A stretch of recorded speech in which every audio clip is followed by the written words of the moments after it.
Welcome to the video manual and download template for the MOLOTok and MOLOTge compressors. I'm going to demo how the template works, and I'll put a link in the description to Dan Worrall's great video on how the plugins work. I'm going to demonstrate why I lay all of the compressor plugins out the same way before I get onto the MOLOTok and MOLOTge video. Also, as an option to selecting the track and using the rotaries to select the plugin, I'm going to include some text in the description. This will assign the up and down button to go to the previous or next track. Also opens the first plugin on the track in a floating window and opens the effect zone of that plugin. It's easiest to think of the modifiers as pages: input or trim, channel 1, threshold, attack, release, ratio, mix, a limiter if there is one on 7, and gain on 8. This way, as you move from track to track, you're able to work on exactly the same parameters on each plugin. This is still incredibly useful even if you only adjust the parameters with the mouse on the fascia. All the compressor templates are almost identical. Even the MOLOTge, with its many extra features, fits really comfortably into the template. We'll be looking at the MOLOTok on channel 1 and the MOLOTge on channel 2.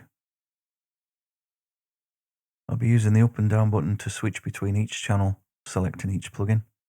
Make sure you're using the VST version of either of these plugins. Let's start with MOLOTok and no modifiers. No input to assign to channel 1. Sidechain on 3, on-off is on the record arm, fader choosing the frequency. Mix is on 6, select taking you through step percentages of the mix. Record arm, on-off, full mix or no mix. Channel 8 is always the output volume, select giving you a step between 0, +3 and -3. Mute on channel 8 is MOLOTok's bypass. Now let's look at the MOLOTge and see what extra features are added to that one. So the sidechain is still on channel 3, the on-off is there, the fader for the frequency, with the additional select button to select the type of sidechain. On channel 2 there's now a knee for the compressor. On channel 1 is the input volume that steps through +3, -3 and 0 with the select button. Channel 5 is link, record arm on-off, select is crossfeed and the fader chooses the frequency. Mix is on 6 with step percentages on the select button, on-off on the record arm. The additional limiter now is on 7, select picking -2, -1, -0.4, -0.2 and 0 as the limit overhead. Not forgetting the limiter on-off, which as with all on-offs is the record arm button. As always, output on channel 8, select giving you 0, -3 and +3. The mute button on channel 8 giving you the equal loudness bypass. Back to MOLOTok, and with all the plugins that are programmed, the shift page is used to edit the more functional parts of the plugin. Channel 1 selecting mid-side mono or stereo on the select button, or the rotary or the fader. Channel 2, select through the display range with the select button, rotary or fader. Channel 4 is always assigned to quality or sample rate. We now have 3 options here. Again, the select button, fader or rotary will select those. Now let's switch to the MOLOTge and compare the page. Channel 1 is still the mid-side mono stereo selection. You will step through more options here though, including one sum diff that gives you width, threshold, width makeup option. Check the Dan Worrall video for a good explanation of how to use that. Display on channel 2 works exactly the same as the MOLOTok. On channel 4 you can now step through 4 options of quality type. Style is always on channel 5, in this case feedback on-off. Relaxed on-off on 6, lo-fi on-off on 7. On-offs, as always, on the record arms. Drive or saturation will always be in this position on any plugin. In this case on the rotary, the fader, and the on-off again on the record arm. Also additionally, dynamic is on the select button. Let's remove the select page, go back to the MOLOTok, and look at what's on the control page. As you saw earlier with the demo of multiple compressors, the control page has threshold, attack, release, ratio, mix. This plugin's alpha sigma control is assigned to channel 7. This can be done on the fader, but in the MOLOTok it's also stepped, so that's assigned to the select button as well. Finally, on channel 8 is the makeup control assigned to the fader, and of course select will select a -3, 0 and +3. Threshold, attack, release and ratio don't step through any parameters with the select buttons, and there are no on-offs for those. The MOLOTge looks identical apart from the additional input on channel 1, and the alpha sigma is not stepped. Makeup gain is still stepped though with the select button.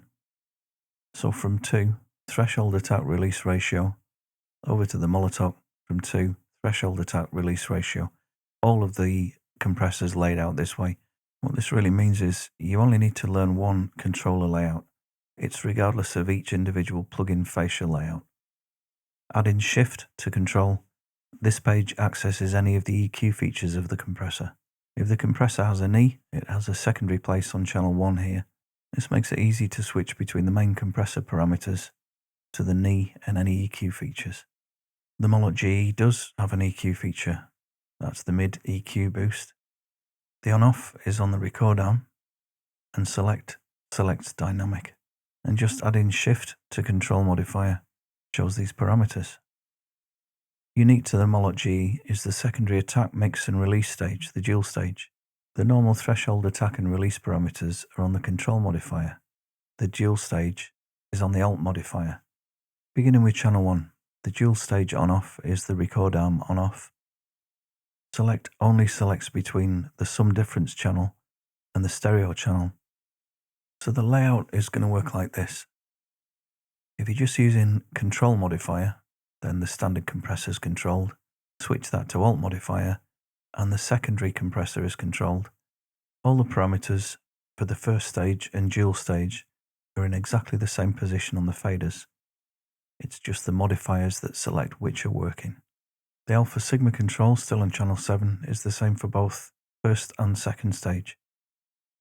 Switching between makeup and width makeup on channel 8 just by using control modifier for first stage and alt modifier for second stage. I'll just tap alt to remove it. Back to the first page we looked at with no modifiers.